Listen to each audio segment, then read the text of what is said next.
Springfield is hit by an unprecedented clergy struggle. Reverend Lovejoy was murdered on the way. This day, a young new pastor named Bode arrives at Springfield's church. Bode's handsomeness is so captivating that even Chief Wiggum feels like surrendering. Unlike Reverend Lovejoy's past sermons, Bode brings musical instruments, breaking the dull atmosphere. Everyone becomes lively, and even Homer starts fantasizing about Jesus holding a rock concert. However, in Flanders' eyes, Bode seems more like a demon. He broke the peaceful and solemn atmosphere that the church should have. The church gradually filled up with people, all cheering for Bode's arrival. At this moment, Flanders stands up, urging people to cheer for Reverend Lovejoy.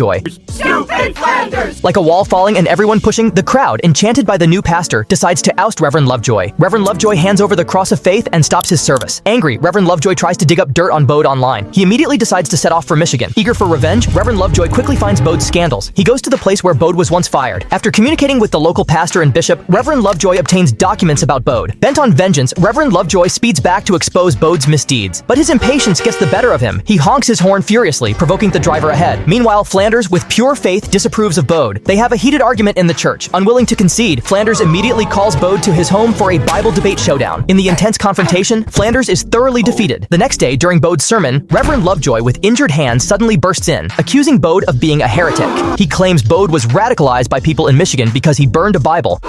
Soon, Bode's popularity plummets, and people start turning against the pastor. Even at his own home, troubles kept knocking on his door. Finally, overwhelmed by pressure, Bode resigns voluntarily. Reverend Lovejoy ultimately wins the struggle and retrieves everything that belonged to him.